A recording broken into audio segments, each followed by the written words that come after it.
Welcome back to Jackie Chan's Action Kung Fu, and now we're doing stage 3. I thought you told me we were doing Chuck E. Chan. Oh look, a wild Dejimon appeared. Ni hao. All right. Is this the NES game? No, it's a PC Engine game, or TurboGrafx 16, or TurboGrafx 16 if you prefer. Okay, Dad. The answer to your question is too good for an NES. No, that's because the answer to your question is yes and no. Pedro, why don't you explain to him? This Sunsoft made two versions of this game, an NES version, which is the most popular one. However, there's a less popular TurboGrafx version that's 16-bit, and therefore, as you can see, looks better, sounds slightly better, and you can even hear Jackie Chan's voice clips. And not to mention, Jackie Chan in this version actually looks like Jackie Chan. That's a plus. As opposed to... Don't worry, Joe. I'll show a bit of the NES version at the end, so we'll be able to talk about it. I wonder if he's in a hurry before he beats Rush Hour. The basic story there is that someone kidnapped... some random magical guy kidnapped Jackie Chan's sister, so we have to go and save her and kill all of these mystical beings and the martial arts dudes. Save Christmas or something. And also, there's flying turtle shells for some reason. Even though I noticed that before, even the butterflies hurt you in this game. Butterflies, Well, still better than leaves, I guess. Yeah, I guess. There you go. I love how, even though the frogs are your allies, they'll only give you the health pickups by you beating the crap out of them. Dokkan. And yes, Deji, Jackie, for some reason in this game, has the power of key energy. Don't ask me how. Can use it to heal people. He was training with Jackie Chun from Dragon Ball. No relation to Master Roshi. No, totally. He was trading with his relative Chin. It's interesting because in the Portuguese dub, the translators didn't even bother with that. You know what? Let's just call him Jackie Chan just for full cheekiness, because it's not like anybody's not aware of this joke. So I don't remember what if they changed something or used the same for the Italian dub. Again, it's been a while. Yeah. I've heard interesting things about the Portuguese and Italian dubs of Dragon Ball Z. Okay, I can tell you this, Jovan, because I mentioned this in the past. Well, that's because Mazako X covered the Portuguese dub. Did he cover the Italian dub too, as well? I don't know. I don't really check regularly his videos, although I know he's a nice person. But no, basically, Jovan, here's the thing. Italian Goku, to me, was, unfortunately, the voice actor passed away in the early 2000s. Will be the perfect compromise between Masako, the original voice, in the Japanese voice, and the deep voice we be giving the American dub. Sean Shamel. Because I know that the voice actor himself is fine enough. It's just that Goku with a deep voice seriously sets me off. Well, it doesn't really. I really don't feel the character should have that kind of voice. Are you sure you're talking about Sean Shamel too? Because the original English voice actor from the Ocean dub, he had a deep voice, but Sean doesn't give him that deep a voice. He gives him like a typical man-child voice. I don't know, Pedro. It still feels deep compared to the ones I'm used to. But I don't believe. Oh, Jesus Christ! This is super stage. Why does he have all these weird religious symbols in it? No, that's because Teo, this game. Now it's a race. To be perfectly honest, Teo, I don't know what answer to give you. Yeah, basically you have to hit destroy the mushrooms. And you have to hit the target to push the rock. There you go. But even in general, the dub was pretty good. The problem was instead the localization terms, which, from what I heard, was close to what Europe generally did, which meant they changed a lot of names, while in the manga they stayed the same. For example, Piccolo became Junior for some reason. Kami became the Supreme, because we can't we can't actually pronounce the name of God in anime. Well, the trend, I know how it is. They're trying to remove all religious references from the words. I don't know. I think. Oh, the Little Shop of Horrors plants. I do think other stuff. It seems random because a lot of other stuff for the Italian localization actually was fine and uncensored. So I don't know exactly what was the thought process behind some of them. But no, Which is like I said, weird. Of all the countries to remove religious stuff, I would think Italy would be one of the last ones to. well, not necessarily, Java. If anything, we would be Well, more strict because of the I think I actually have a theory for that too. Did your country dub the French version? Because that's what. Because I don't know. I actually don't know. Oh God, It the might big be. green I don't know. Because I Teo, don't- well, because my country dubbed the French version of the episodes originally. Eventually, they did go back and redub the originals, but those terms that you just spoke are also present in mine. So it might be that, actually. I can tell you that. However, I know that it's like sorry, go on, sorry. I can, however, tell you that, fortunately, too, the word God itself does actually appear in mine, because right from the beginning in the original Dragon Ball, when Kami's tower first gets mentioned, Upa's father even says the one who climbs the tower will be able to see God, and they actually do say God. Pedro? So yes, Pedro, Deji? I don't want to be rude right now. Can you forgive me for what I'm about to say? What? You're ruining the illusion of the LP with your safe states. Oh, that Deji. Trust me, if you actually play this game, you would know, because No, You're not supposed to show it. Yeah, the Deji say if you're doing, just edit them out next time. It's like, oh, now we know that you did cheat. trust me, You're not Deji. supposed to deceive us. Trust me, I don't want to deceive you. I don't. That's not appealing to me at all. Whatever. Trust me, Deji. If I edit out every single little save state moment in this playthrough, the post process of creating this playthrough would be a nightmare. Okay, you are familiar with Hudson Soft and their iconic difficulty factor, I trust. Oh yeah, I remember that famous Jackie Chan movie where if you ever fucked up, you could just go back in time and redo the stuff. Wait, what's not that I movie? where you actually had think that- there is that a movie of talisman, Jackie medallion, Chan. the medallion, right? That was it, right? This game is Yeah, I hard think as so. this game is hard as fuck. Okay, just I don't know, Deji. My experience with Jackie Chan movies is extremely limited. but no. Oh, Tio, have I ever told you about the time where they teamed Jackie Chan up with Billy Ray Cyrus? Isn't that isn't Spy that next door. Yeah, I Spies thought it Next was Door. too- Jackie I thought you were Chan is talking now a about- babysitter. What wacky hijinks will occur? Okay.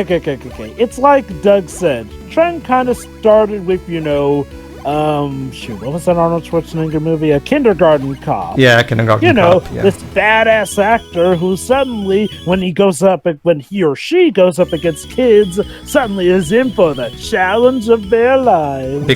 Because apparently some people thought this was actually interesting. concept. You know, I mean, okay. You know what? To be fair, Kindergarten. Johnny Test makes fun of it. You know what? To be fair, I'd say Kindergarten Cop was actually legit good. What became a problem was when it got run into the ground, especially by the time when flipping Vin Diesel was doing it with the pacifier. This particular part in I saw that movie in school. They showed it to us. This part in Oh. particular is a nightmare. Why? There you go. See, not only do we have to remember the water keeps pulling me forward. There's also the fact that I have 3 flowers I need to not touch, and there's also a bird that comes from the right, which means if I jump too high, it will trust. birds. Meaning, I swear to God. trust me, when you do this part, you have to take split-second decisions to survive this. Okay, and now for my next TED Talk. Video game devs and their hard-on for man-eating plants. I think Seriously. Java Little Shop of Horrors essentially opened the floodgate for many people. It's Like, seriously, though, ever since Mario... Well, actually, no, I think this was before Mario Brothers. Super Mario Brothers. I don't know, Java. This was on the NES. well, actually, and no. Mario Brothers, first Super Mario Brothers was in 1985. This game came out in 89. The NES version came out in 89, and this version, the TurboGrafx version, came out in 1992. Okay. So yeah, I guess ever Fuck since off, Super game. Mario, Super Mario Brothers, video game devs in general have had a hard on for man-eating plants in video games. Like, to the point where Nah, it's they just really practically a like Little staple. Shop of Horrors. I Not- guess. Not to mention, Deji, I want to properly demonstrate how fucking hard as balls this game is. And that's why you do hilarious edits. Just wait till. How about this? Okay, how about this, Deji? Next time I do a hard game for this channel, you can be My editor for the Why playthrough. can't I be? I can't. I do. I've got a better. Well, Taya, you've already got your hands full anyway. The Edgy seems to be, offering, but so. So, I'm just looking forward to our inevitable Silver Surfer playthrough. That's gonna be hell and a half. Doesn't that game have an invincibility cheat? All I can say is, I record 3 games in a span of a week. I'm kind of like burnt out editing right now. Sure. I was just joking. I wouldn't mind editing a game for you. Oh snap! That's okay. Wait, just what game? Well, I don't know. I'll have to think about it because I don't have any major difficult games in the near future. Surfer.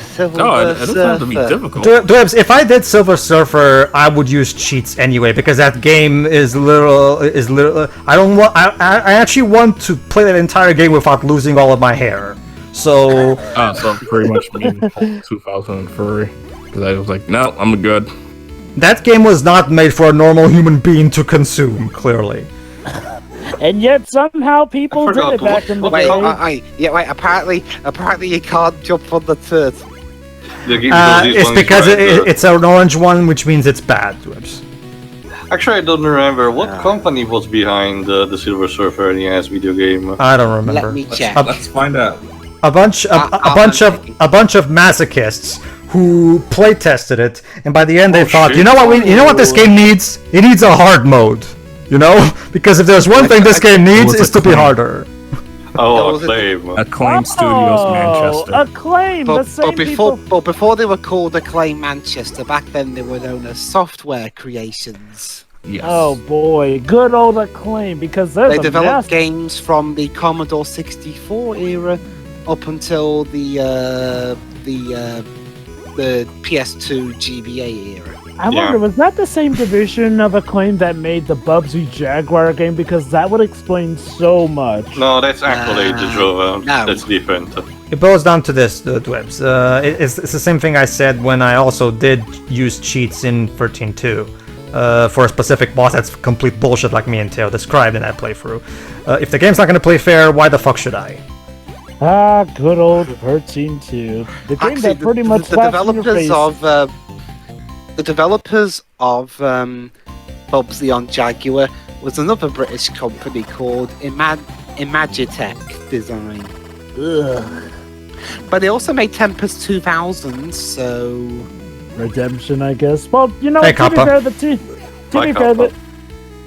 to be fair, the team behind Bubsy 3D went on to do much better stuff as well, so it's not like Redemption was impossible. True. This level is still going. I know. Okay, it ended now. Okay. Very good, Teo. It's another one. And the boss battle is a frog turned evil and big by our villain. Oh no, a dragon frog. Okay, this boss... That shoots tadpoles at you. What is this, Parodius? Alright, How was a missed opportunity to turn a Komodo dragon into an actual dragon? Fortunately, this boss... Okay, I died, but then again, I only had 1 hit point left. Yeah. However, this boss is actually not that hard. As long as you stay away and keep spamming your Hadouken, you should be fine. Unfortunately, the game is not merciful. Instead of just spawning me back into the boss itself, I have to do this section all over again. Because, this game hates me. That's okay. That's okay, game. The feeling is mutual. So, yeah. So what would you say is Hudson Soft's toughest game? I haven't actually played all of their back catalog, so I don't think I would be in a good position to do that. I played mostly the Adventure Island games, this one, and well, that's about it actually, really. I'm not that big of an Hudson Soft connoisseur, so... I will say this, the Bonk game is like sweet, perfect mercy from them. Well, that's nice Wait, at least. isn't Bonk Hudson Soft? Yes. Yes, it is. Yep, that's why I mentioned it. Basically, Dej, unlike a lot of Hudson Soft's traditional Nintendo era hard games... Oh, I thought we were talking about Sunsoft. No, Sunsoft is a because they different did studio. Blaster Master, Alright, so here's the basic idea. you can easily defeat this guy if you keep your distance and keep using super moves like I am. There you go. And eventually he'll fall. As you can see, the boss is kind of slow in his attacks, so it's not that much of a big problem to dodge. And you can also make good use of your Hadokens like I'm about to in a moment. Yeah. I'm just gonna stay here in the back and just keep spamming Hadokens. There you go.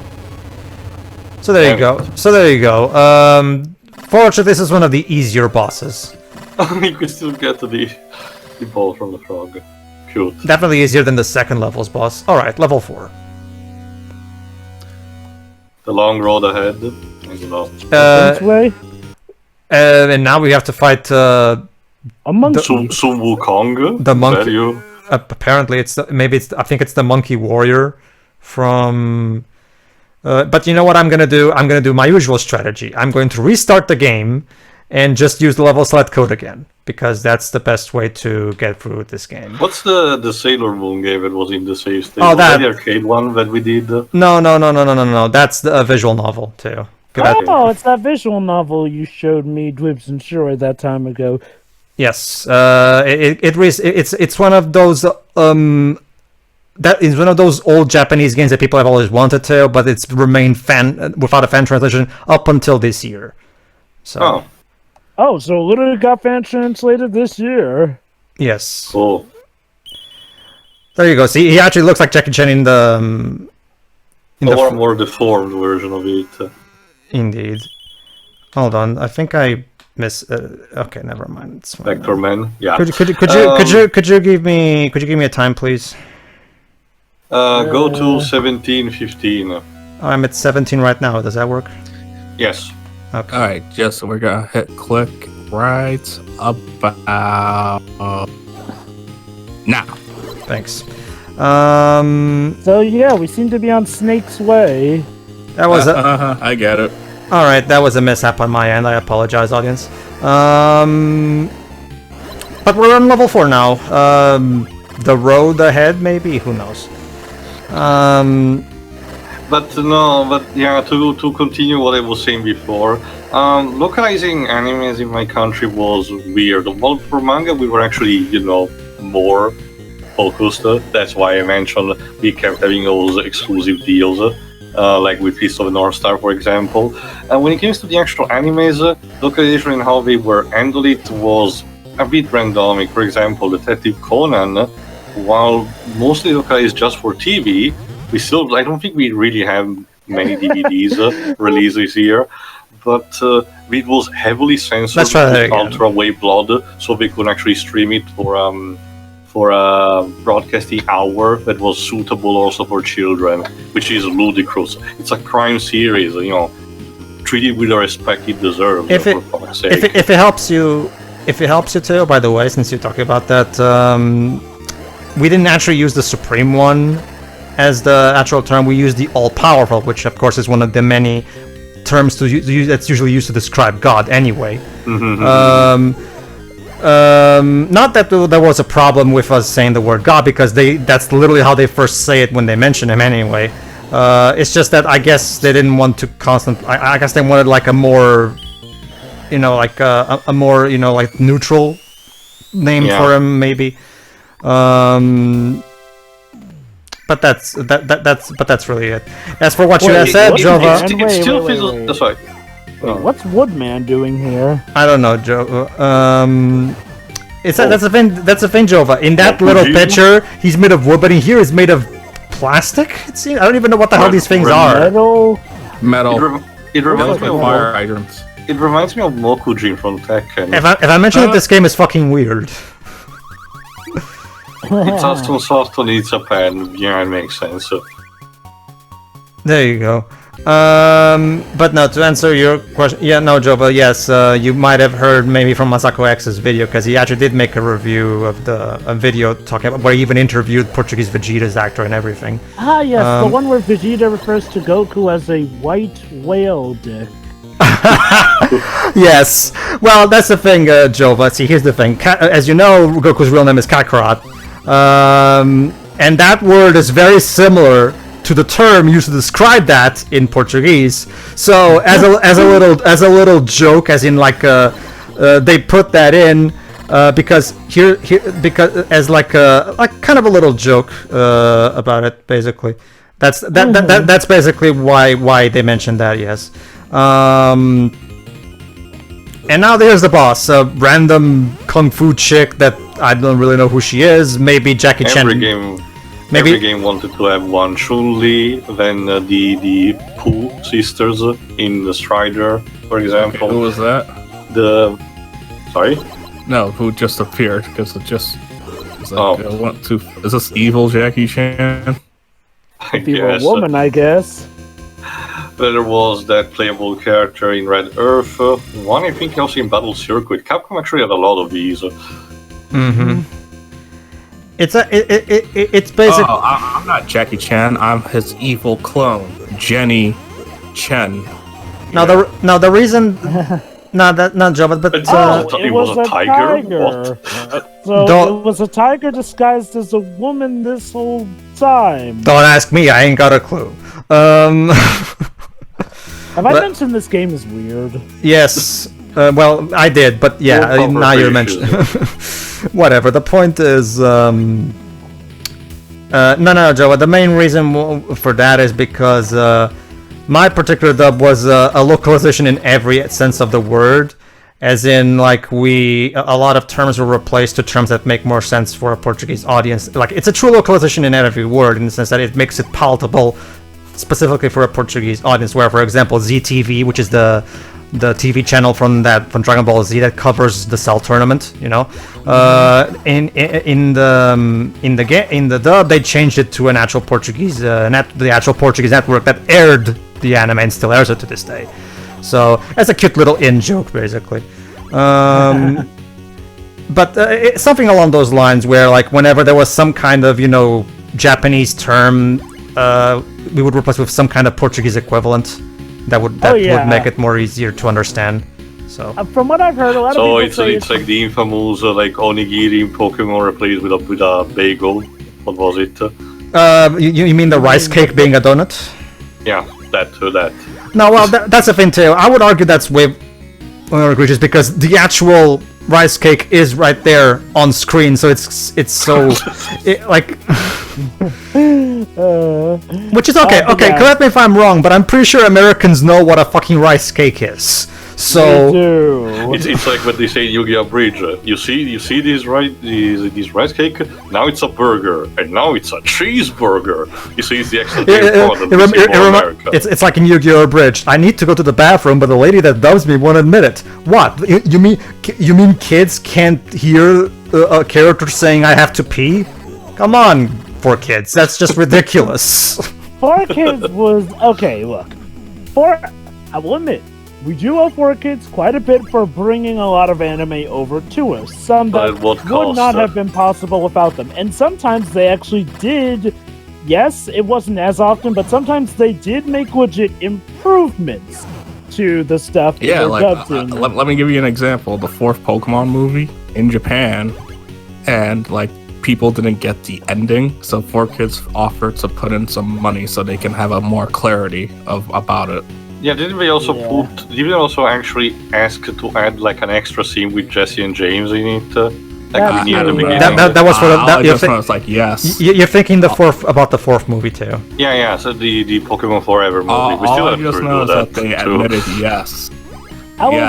The Sam is Professor Oak as a kid because they never really revealed it. It's like, oh wait, is that supposed to? From what I can tell from what Swade's review said, apparently it was implied in the Japanese script, but Forks decided to fuck subtlety. Let's just flat out say it. The reason why is because nobody in Japan got it. Wow, seriously? I think it was kinda evident, like. I guess to be fair, there are some cases where there's definitely a fine line between subtlety and just maybe it's a little too vague. I can sort of see where they would have been going for with that. Oh, yeah, that's right. We have to eventually redo our commentary for that movie. The first time we watched it, I'll admit I didn't quite get it that much either. Maybe that was partially because we were talking over with it, and that was it's almost you'll tend to forget what happens if you're talking over everything. This is why I prefer that our commentaries have subtitles, because, it helps on first-time viewing and whatnot. That said, though, I will say this, though. I can understand that move. It's like I say, for as much as we would like to pretend that they were all bad, no, 4Kids were not all bad. The problem is that as the years went by, and, more companies were like, hey, these guys are helping their companies. Nope, not quite, Pedro. I don't even understand. His foot is literally touching. What the fuck, game? What's that? I am sorry, Jackie Chan, but these enemies are fueled by the dark spirit power that leaves your foot unable to hit them unless you are on the same level with them. Fucking hell, man. But yeah, okay. 4Kids were fine for a time. I think it was like around the time of One Piece where they started to go a little power mad with their censorship. Hell, and with Sonic X, they had some weird stuff here and there. It was a combination of them improving on some things, decreasing on other things. Oh. Seriously, I spent my whole childhood thinking that redhead girl had actually survived. That turns out she was actually dead. Oh, snap. Alright, let me just explain this boss battle. Fucking birds? Leave me alone. How do they work? Is this Birdemic free? This time with Jackie Chan? Yes, Birdemic free starting Jackie Chan. But anyway, this boss is a Cyclops giant. What the hell? Who keeps trying to catch me in his hands. What you do is you dodge his hands and kick his eye whenever it opens. That's basically it. Let me guess, if he catches you, it damages you or it's a one-hit kill? No, it's just damage, to be fair. It's not a one-hit kill. Is this an Oni? I think so, yeah, considering this game is clearly heavily influenced by Japanese culture. It's like an horn. Yeah, or even a simple Oni is like one big horn. Mm-hmm. It might be just a generic ogre. Oni?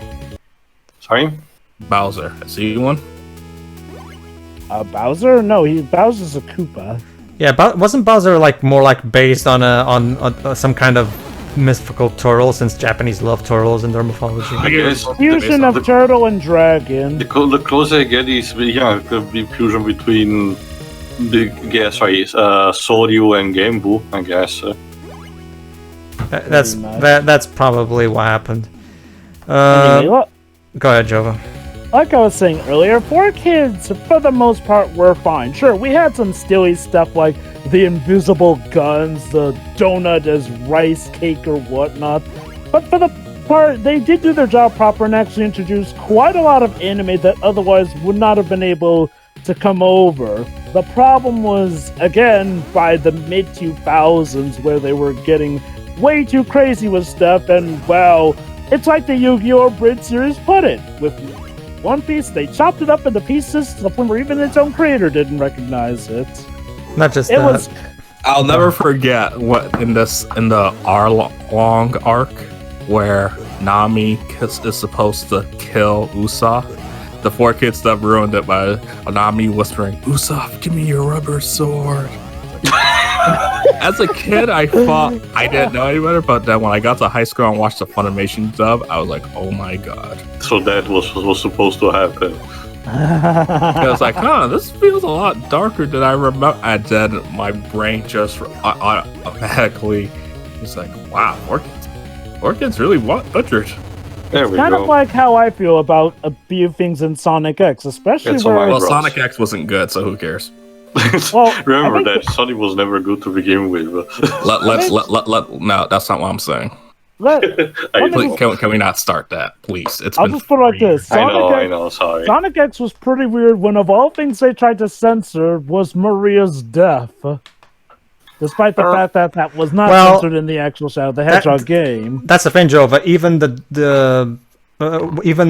Shadow the Hedgehog itself originally had a much more graphic cutscene depicting Maria's death, as we've seen. Damn. You know what my favorite part is? In Sonic Rifles, there's a card of Maria getting shot. Okay. So here's the thing, though. At least Shadow the Hedgehog acknowledges that she got shot. According to Sonic X, she just got taken away. I don't know. Okay. Which Sonic X, dub or sub? Dub. But no. From the dub, I don't know if Trust me, that no. Yeah, just the dub. I'm gonna have to. You know what?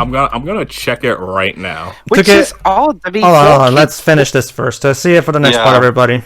Okay, see.